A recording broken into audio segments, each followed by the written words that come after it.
said I do. Hello? Hello, is that Chas? Yeah, speaking. Hello, mate. This is Andy Clarke from 7FM in Gloucester. How you doing? What's it, Andy? All right, mate? Yeah. Yeah, have you got a couple of minutes just Yes, to talk mate, to us? yeah. Great talking to you. I cannot believe I'm talking to the Chas from Chas and Dave. How you doing? So you pioneered the rockney genre. Yeah. And incidentally, I mean, that was one of your album titles, 1978, I believe? It was, yeah. You're dead right. Yeah, Rockney. Yeah, that was the second album that we had out. How did it all start? Where did it all come from? How did you guys meet and so forth? Well, cut a long story short, I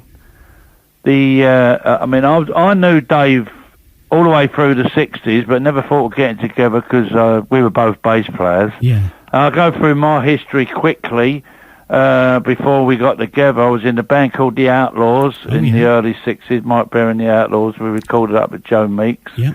Then in 63, I went on tour as Jerry Lee Lewis's bass player. Wow. Toured Britain and Germany.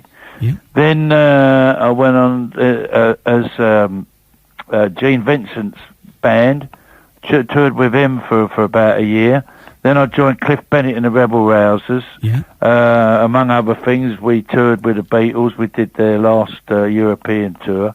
It was on that tour that they Paul McCartney played us their latest acetate and said there's a song on it that would suit her. That was Got to Get You Into My Life. Oh, fantastic. After that, I would join Edge, Hands and Feet, toured America. And it was in America that I was still singing in an American accent that I suddenly thought, hang on a minute, I feel a fraud singing in American to Americans. Yeah. And that's when I started jotting down some ideas about singing in my own accent. And I think I thought of the word rockney then.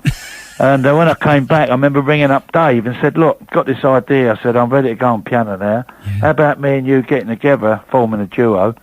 Got this idea about singing about things I know about and in my own accent. And he had a little think about it, agreed, and that was the start of Chas and Dave. That's fantastic. I mean, your style is so unique in the sense, if you hear a Chas and Dave song, you know it's you guys. There's no question.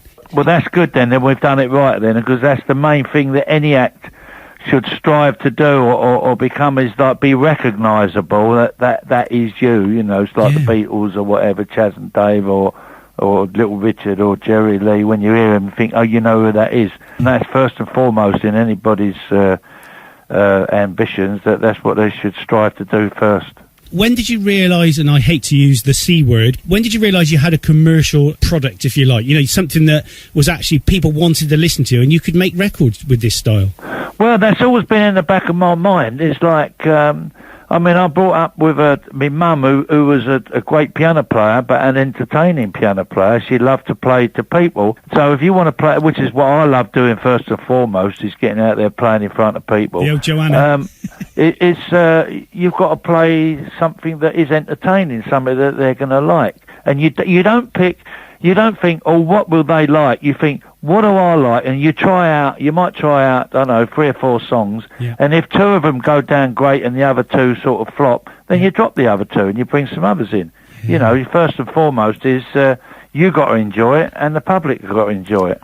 Now, I asked Jules Holland this question a few weeks ago. He was one of the first guys we spoke to. And I think you've had some sort of following together, you two, haven't you, over the sort of years? You've had a similar career, similar span? Yeah, very much so, yeah. And I asked him if he can read music or play by ear, because I play the old piano as well. And my mum told me off for trying to play by ear, but to me, you can feel the music. Do you read music as well, or do you just play by ear? What?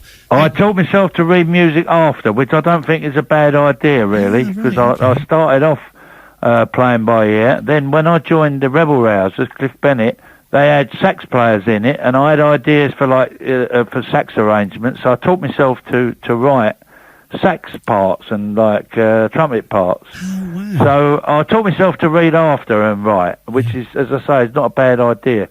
Because I think if you can ad lib and you can play by ear well, then end up doing the both. But there's a lot of people that can only read music, and you take the music away and they can't do anything. Absolutely. Well, I think that's a bit sad. It is sad, isn't it? And it is a gift. And I remember my music teacher saying, no, don't stop him playing by ear. It's a gift. It's a gift. Yeah. So where did the sort of background from Gertrude and Rabbit come from? 'Cause Well, Gertrude was, that came from, we were messing about in the studio one day, having a laugh, and with Big Jim Sullivan, it just come up. I said, yeah, I remember when the old man, Gertrude, it become the word of the day. You know, every time we sort of went out to the booth to listen to a playback, we say to each other, we passed, Gertrude, and it just... me and Dave, because my granddad used to say it, my nan used to say it. It was of that era, sort of early 1900s, and his dad used to say it. And we just wrote a song for a laugh, really, and put a bit of rock and roll back into it, and that became our first top 20 hit. Very successful as well. And Rabbit, Rabbit, Rabbit, is that from personal experience? That was basically. We'd write an English version of. There used to be an American one. You talk too much. You worry me to put my pet. You talk. You just talk. You talk too much. And it was just an idea. Dave had an idea about people, old girls join. And I said, how about if we do like an English version of We Talk Too Much? So that's how that one come about. And of course, there's a lot of people that do Rabbit a lot. So that helped the sales because people were buying it for their mother-in-laws and all that. So we got good sales there. It's a bit of a knack as well to say Rabbit, Rabbit, Rabbit as quickly as you guys do, because I've tried it, I can't do it. And that was we were mixing the actual thing before that Rabbit, Rabbit, Rabbit was on it, and Dave started doing it. Well, that's a good idea. He said, "No," he said, "we can't do it quick enough." I said, "Hang on a minute, let's try. You do the first one, I'll do the second one. You do the on-beat, I'll do the off-beat." So we ran down into the studio, put up the mics, tried it with the track. Got it right a couple of times, knew it was going to work, and Dave said, let's just do it on the fade out. I said, no, it's too good, we got to have it right on the intro. So that's how it worked, and with practice, we got it recorded, and then took a little bit of practice to do it all the time properly on stage, but we managed it. You did a very good job of it, I got to be honest. So I've one of the questions one of our listeners got, Ellen from Bristol, said you played at a fan's wedding. The Spurs song, is that correct? The Spurs song? Yeah, if we're doing a private gig, well, Dave don't do so many private gigs now, but if I'm doing one, and they're obviously Spurs fans, well, they can call the tune. We say, we'll do a Spurs song. But we don't do them on public gig for obvious reasons. But, if you want to book us for a private gig and you're a Spurs fan, I'll sing Spurs are on their way to Wembley. Fantastic. And enjoy it. Brilliant. No, absolutely. So I've just been reading on the good old Wikipedia, and it says the band has also contributed theme tunes for TV shows such as Crackerjack and In Sickness and in Health. But contrary to urban myth, they were not responsible for the Only Fools and Horses theme. So how do you think that came up? Because were you involved? Well, it was actually we got to know John Sullivan after. Yeah. I got to know him as a friend. He's dead now, unfortunately. He died about a year ago. Yeah. But you got to know him, and he actually did write it for us to sing. But at the time, we were in Australia, and at that time, there wasn't the communication that you could record, like, the internet and all that. Yeah. And we'd had a number one in New Zealand, and it was riding high in Australia. We were out there touring. And he needed it done quick, and we just didn't have the time to do it. So, but it was actually written for us, with us in mind. Because that is one song that probably is similar to your style, isn't it? And you can see why people would think that actually you were definitely involved with it. It's you can see the feel of it that he wanted. We did actually do a version of it on Capital Gold or something like that. And, really? Yeah. So, but and we actually did on one of the series. He wanted to use Down to Margate, and we got Del Boy and Rodney in the studio to help us out on it. So, we actually did get involved in one of the Fools and Horses shows. That must have been fantastic. It was good fun, yeah. Brilliant. What do you think of, and I ask everybody this question, so I appreciate you might go either way on this. What do you think of the X Factor? I've never seen it. I don't watch it. Really? No, that's fair enough. I think that we'll draw a line under that one. Yeah, I've heard of it, and I don't watch it. I think the little bits I have seen on it, and I think, is it the one where they sort of humiliate them a bit, and I don't like that. No, I mean, that's not on. I know there's people sort of like watching it, but I think that's probably what put me off it. you know, if somebody ain't no good, well, you know, they say, well, thank you very much. Don't phone me, I'll phone you, and that's all you need to say.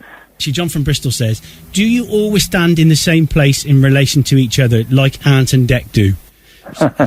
Yeah, people have been saying that. We try to, actually. Yeah, for reasons they go, which one is Chas, which one is Dave. But we quite often forget. But most times, yeah, you'll find us in order. So you stand on the left, I take it, do you? Yeah.